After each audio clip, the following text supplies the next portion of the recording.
Привет всем и добро пожаловать на мой канал. Сегодня у нас интересная книга, как выглядишь. Это называется математическая книга. Ам, и я хочу сказать, что эта книга, вот книга, это больше, чем деление, это больше, чем умножение, это больше, чем исчисление, исчисление. Это больше, чем исчисление, это больше даже, чем вычитание. Вот книга, очень интересная книга. Интересные математические понятия. И давай просто открываться.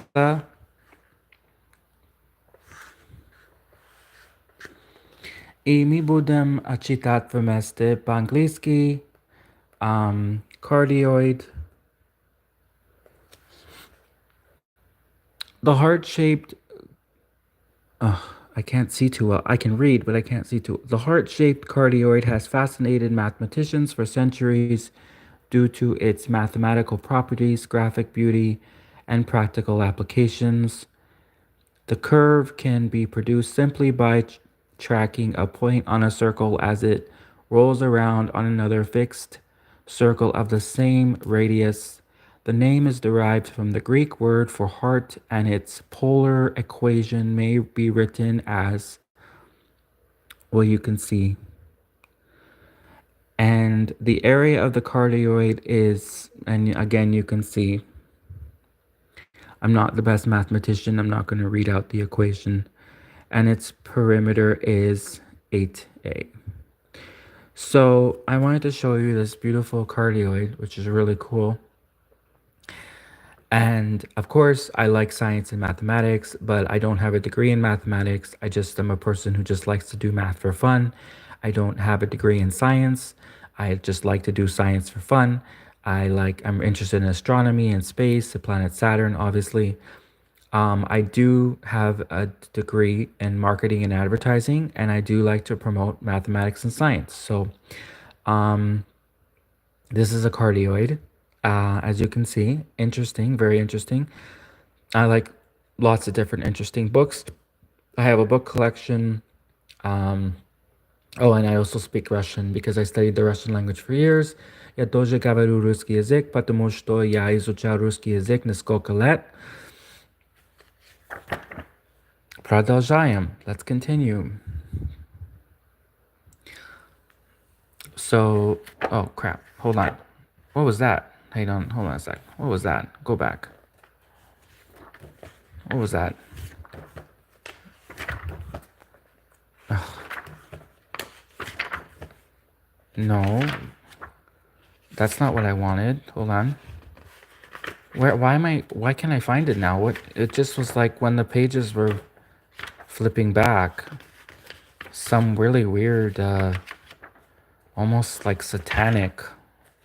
Pachti ad. Almost like hell, satanic.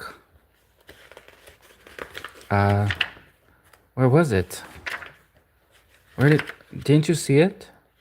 Well, that actually looks pretty satanic too, but sorry, Islamic. That's not satanic. That is not satanic, that's Islamic. But there was a page that looked very, anyways, okay, just whatever. Let's just continue. So at the Goldbach conjecture, let's read this.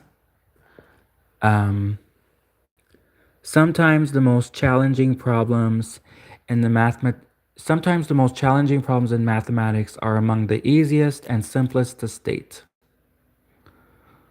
Interesting. I don't know what that picture is. I don't know what that is. Harmonic analyzer. Hanoi. Flatland. Let's find something really interesting.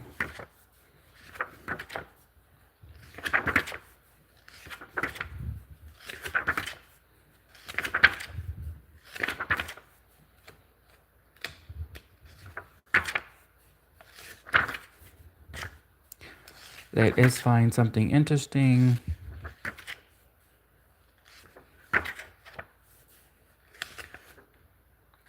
Okay, Hausdorff dimension. I'm guessing that's German. Я угадаю, это немецкий язык. Как выглядишь?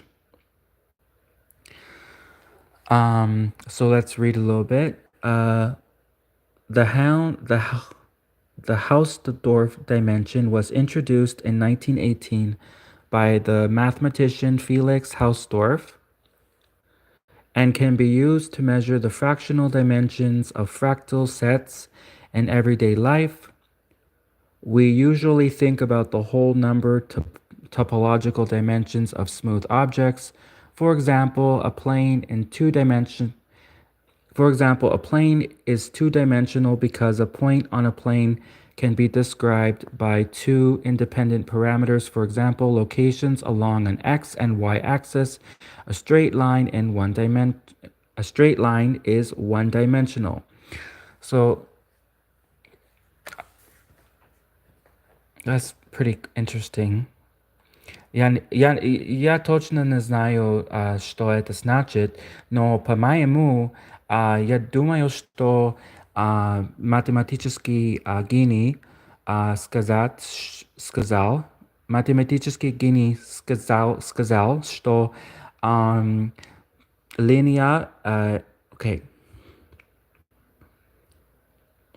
что-то линия невероятная линия, как выглядишь, ам, измерения, что-то другие измерения, other dimensions, как выглядишь. Really interesting. So,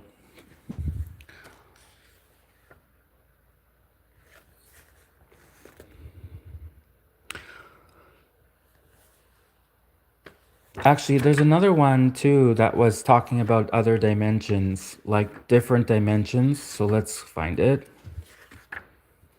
I know exactly which one talked about other dimensions. I'm really interested in other dimensions. Другие измерения.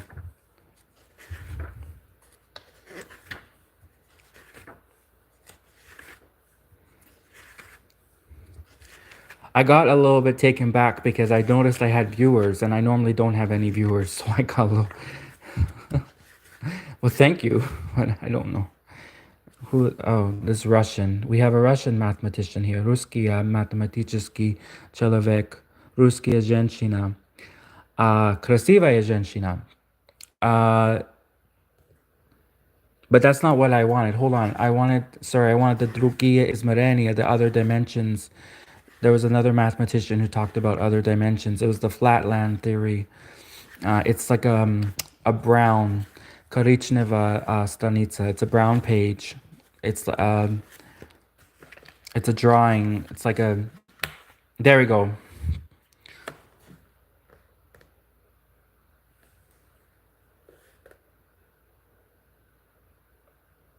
Okay, so I'm gonna read it, and just for reference, this is what I was looking for. It's a коричневая страница, называется flatland. It talks about other dimensions in mathematical, I guess, space-time.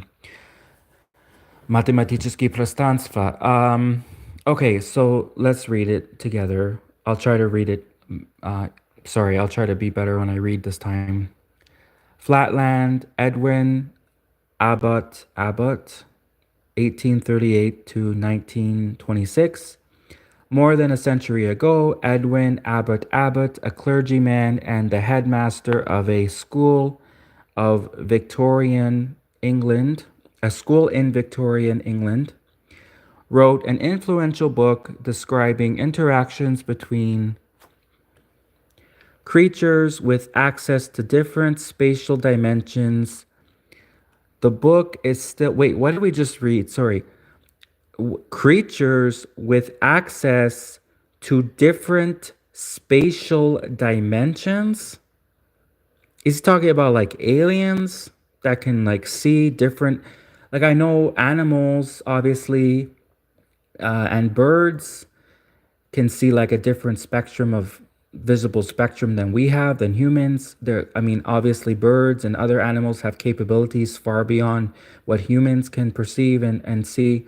So, birds and whales and dolphins, they can hear things and see things that humans can never see. But he's saying, I think he's talking about like aliens, not like animals, creatures with access to different spatial dimensions. Ooh. Okay, so anyways, more than a century ago, Edwin Abbott, a clergyman and the headmaster of a school in Victorian England, wrote an influential book describing interactions between creatures with access to different spatial dimensions. The book is still popular among mathematics students and considered useful reading for anyone studying relationships between relationships between such dimensions. Interesting. So I'm very interested in other dimensions, Rugi Esmerenia. And here's the full, you can, I guess, so you could read it yourself, or you could actually buy the book. Я советую тебе купить книга. Это очень интересная книга. И я советую тебе купить книга. But I also, if you, before you buy the book, you can also look at this page because it does talk about different dimensions, and I'm really fascinated about other dimensions, other universes, portals to other worlds. And so I just thought that this was really interesting. This is definitely a part of the book I want to show you. I had pre-planned to show this page because he talks about mathematics finding other dimensions and portals to other universes, and so I thought it was really interesting. So let's move on. Let's find one more interesting thing, and then I'll call it a day for this live stream. Okay, I guess we'll just stop here. It's a cock snowflake.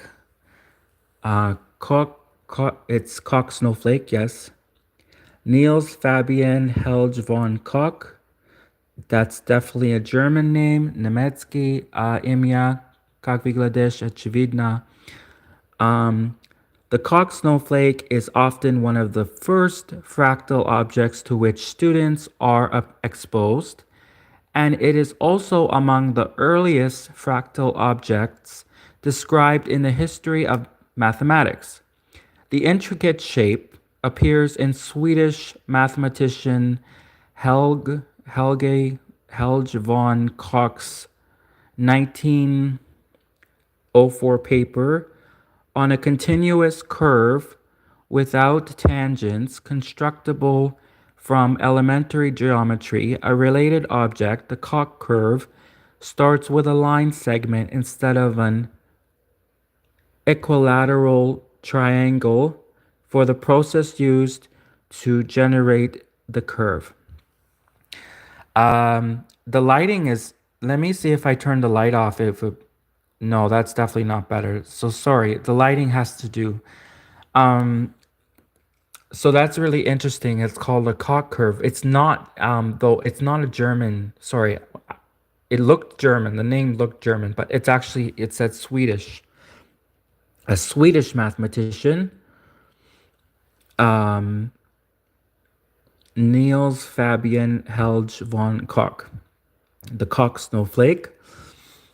Really interesting design and pattern.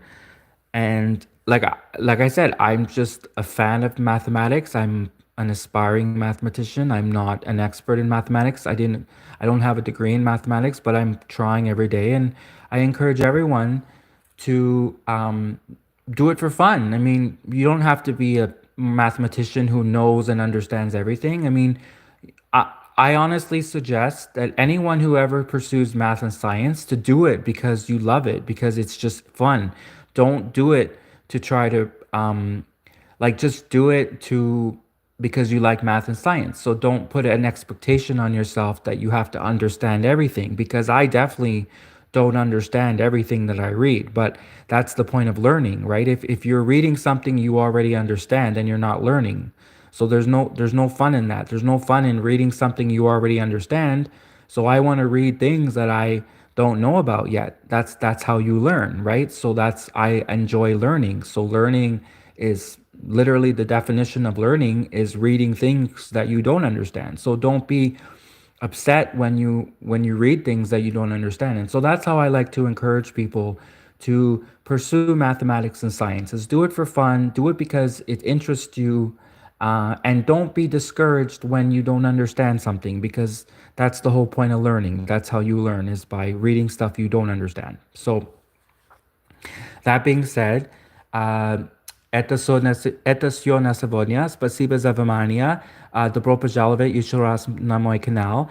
So that being said, that's all for today. Thank you so much for coming to my channel, the Planet Saturn Club, where we, especially Planet Saturn, but all types of astronomy, mathematics, science, really cool stuff. Really cool books, science and mathematics books. And сегодня, это все на сегодня. Спасибо еще раз. And и до свидания. Not добро пожаловать. That's и до свидания.